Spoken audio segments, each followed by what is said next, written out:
스가랴에게 보여주시는 여덟 번째 환상 가운데, 여덟 개 환상 가운데 세 번째 환상이 오늘 2장의 말씀입니다. 측량줄을 잡은 자의 환상이라고 할 수 있는데요. 1절 보면 내가 고개를 들어보니 측량줄을 가진 사람이 하나 나타났다. 이 셋째 환상은 예루살렘이 다시금 재건되어서 활기를 찾게 될 것이다 라는 것을 예고해 주는 말씀입니다. 새 예루살렘은 그리고 하나님이 영원히 거하실 도성이 될 것이다 라고 말씀하시죠. 한 천사가 2절에 보면 예루살렘을 측량하는 임무를 수행하는 중이었습니다. 내가 그에게 물었다. 어디로 가십니까? 그가 나에게 대답하였다. 예루살렘을 재서 그 너비와 길이가 얼마나 되는지 알려고 간다. 그때 다시 말하는 천사에게 스가랴에게 전할 메시지가 전달되지요. 그때 내게 말하는 천사가 앞으로 나아가자. 다른 천사가 그를 맞으려고 나와서 그에게 말하였다. 이 천사가 전한 말씀은 바로 회복될 새 예루살렘, 그 예루살렘이 성벽으로 두를 수 없을 만큼 확장될 것과 하나님께서 그 예루살렘의 불성벽이 되어주셔서 예루살렘 도성 안에 영원히 머물러 살겠다라고 하시는 약속이었습니다. 4절 5절이죠. 너는 저 젊은이에게 달려가서 이렇게 알려라. 예루살렘 안에 사람과 짐승이 많아져서 예루살렘이 성벽으로 두를 수 없을 만큼 커질 것이다. 바깥으로는 내가 예루살렘의 둘레를 불로 감싸 보호하는 불성벽이 되고 안으로는 내가 그 안에 살면서 나의 영광을 드러내겠다. 나 주의 말이다. 사실 이 말씀을 듣고 있는 이스라엘 언약 백성들, 남유다의 자손들은 지금 밖으로는 여러 가지 공격으로 인해서 예루살렘 성전을 재건축하는 일이 중단된 상황이에요. 그러니 참으로 밖으로는 여러 가지 공격과 어려움에 처해 있는 현실이죠. 또 안으로는 이제 그러한 일들을 시작하다가 힘이 꺾여서 중단된 상태로 있는 겁니다. 그러니 이제 힘도 잃고 그냥 나나 잘 먹고 잘 살아야지 하는 그런 심사로 다 그 마음들이 흩어져 있는 그런 상태였습니다. 그러니 그 안에 하나님의 영광이 있고 하나님이 함께 사시는가 그것을 소망할 수 없는 그야말로 참 난감한 그런 상황에 있었던 것이죠. 하나님께서 이 밖과 안의 상황과 문제들을 알지 못하신 것이 아니죠. 하나님께서 적절한 때에 스가랴 선지자를 통해서 이 말씀을 주시는 것입니다. 예루살렘 성벽을 측량하겠다. 그리고 하나님께서 친히 밖으로 공격하는 그 모든 공격에 대해서는 불성벽이 되어주시겠다. 그리고 안으로는 여러 가지 내부적 갈등과 어려움들이 있지만 하나님께서 거기 안에 함께 살면서 하나님의 영광을 드러내시겠다. 이 말씀을 하시는 거예요. 상황으로 보면 눈에 보이는 것으로 치자면 도저히 꿈꿀 수 없는, 아니 꿈꾸는 것이 이상한, 그래서 더 사람들은 조롱하고 더 마음은 흩어질 수밖에 없는 그런 현실이죠. 그러나 그런 상황 속에서도 하나님의 말씀에 귀를 기울인다면, 그리고 그 말씀을 하시는 하나님을 신뢰한다면 꿈을 꿀 수가 있는 거예요. 소망이 있는 것입니다.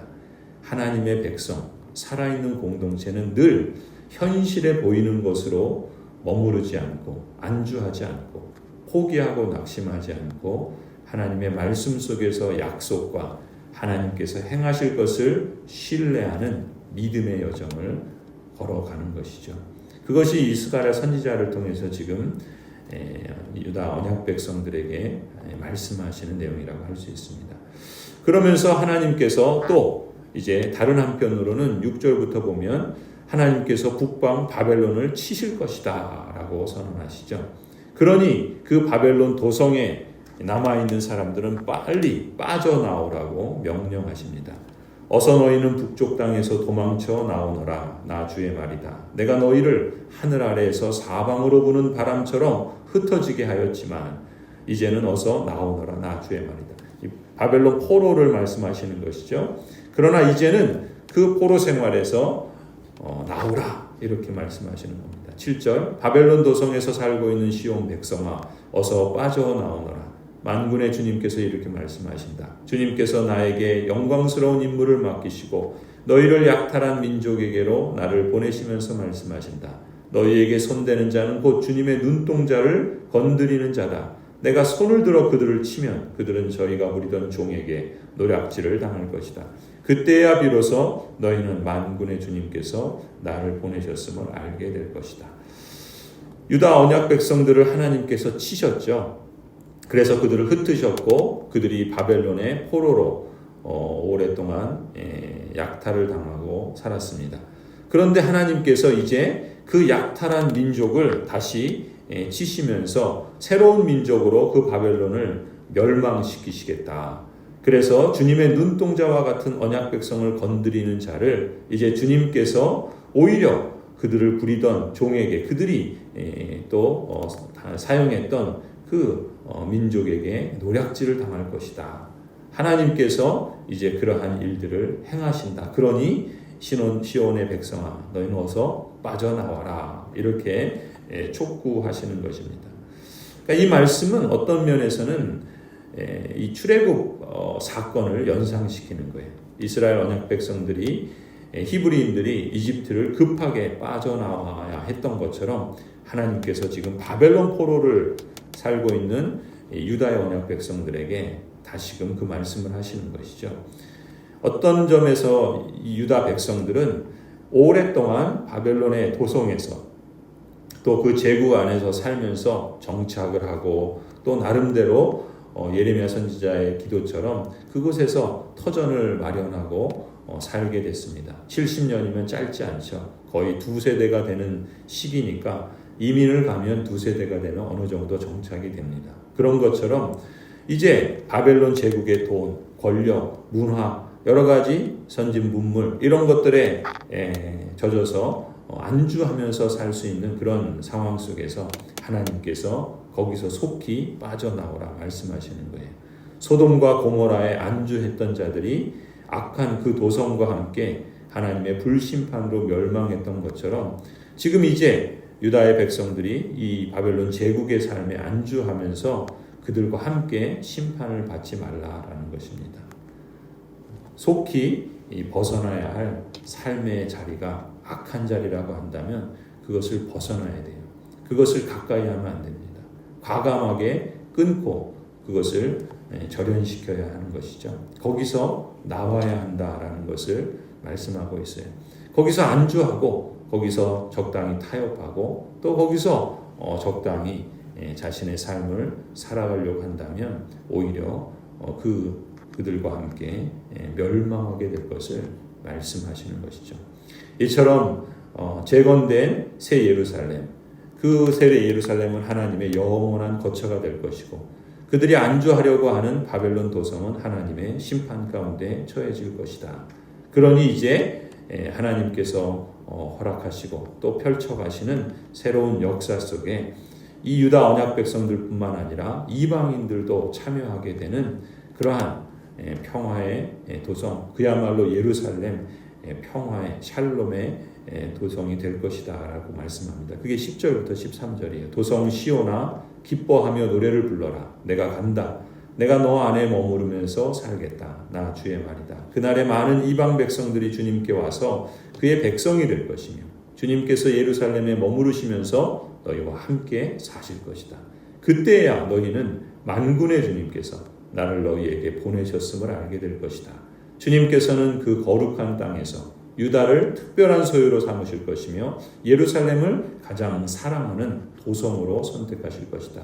육체를 지닌 모든 사람은 주님 앞에서 잠잠하여라. 주님께서 그 거룩한 거처에서 일어나셨다. 성도 여러분, 포로에서 돌아온 이스라엘 유다 백성들은 이 성전을 재건하는 일을 시작했지만 이런저런 사정으로 인해서 중단한 채 오랜 시간을 보냈습니다. 재건축을 하는 것도 힘이 들었지만 그 일이 중단되고 이제 자기 일에 힘쓸 때에도 뭔가 한 구석에서는 여전히 찜찜했던 것이죠. 그래서 삶이 힘이 들었던 것입니다. 여건은 좋아졌는데 삶은 오히려 더 힘이 들었던 것이죠. 일이 잘 안 될 때 우리는 대개 눈앞에 보이는 삶의 어려움 때문에 좌절하기 쉽습니다. 그때 우리가 기억해야 할 것은 바로 이 스가랴서 말씀이죠. 폐허 이위에서도 여전히 하나님은 역사하고 있다. 하나님의 섭리를 볼 수 있는 신앙의 안목을 갖는 것이, 새롭게 하는 것이 너무나도 중요하다 할 수 있습니다. 반대로 상황이 괜찮은 것 같을 때가 있어요. 그런데 마음이 불편할 때가 있습니다. 그때는 우리가 정말 하나님이 진정으로 나의 성벽이신가, 나는 하나님을 나의 성벽으로 삼았는가 라는 것을 돌아봐야 합니다. 엉뚱한 것을 성벽으로 삼고 착각하면서 그렇게 안주하고 있는 것은 아닌가 돌아봐야 한다는 것이죠. 하나님, 저의 삶의 자리가 주님이 함께 머무르시는 거룩한 도성이 되게 하여 주옵소서. 이런 기도를 우리가 늘 드려야 되고, 이런 기도가 약해졌다면 이 기도를 먼저 회복해야 되겠죠. 그리고 우리의 삶을 새롭게 해 나가야 합니다. 오늘도 내일도 하나님의 뜻을 찾고 그 뜻을 말씀을 통해서 확인하고, 또 그것이 하나님의 뜻이라고 한다면 그것을 외면하지 않고 나의 삶의 자리에서, 일상에서, 또 직장에서, 또 일터에서, 또 학교에서, 가정에서, 또 교회 생활에서, 또 내가 섬기는 직분과 여러 역할들 속에서 그 삶의 자리에서 이루어가야 하는 것이죠. 그러한 힘을, 의지를 새롭게 해주시도록, 또 그러한 힘을 감당할 지혜를 하나님께서 허락해 주시도록, 그리고 그러한 일들을 진행할 때 낙심하지 않고 묵묵히 담대하게 하나님을 신뢰하며 나아갈 수 있도록 기도하며 또한 실천해야 할 줄로 믿습니다. 주님께서 말씀하신 것처럼 우리에게 영원한 거처가 되어주신다 믿습니다. 우리를 거룩하게 부르신 하나님께서 우리를 그리스도와 같은 온전한 그러한 하나님의 자녀로 세워주실 줄 믿습니다. 주님께서 가장 사랑하는 도성으로 주님의 교회를 선택하시고 이미 복 주셨고 또 복 주시며 그 복을 완성하실 줄 믿습니다. 이 믿음의 여정 속에서 우리가 함께 그 길을 걸어가며 오늘 우리에게 주신 삶의 여정 속에 하나님의 함께 하심을 증거하고 또 실감하며 또 하나님을 높이고 동행하는 그러한 복된 여정이 되기를 간절히 축원합니다.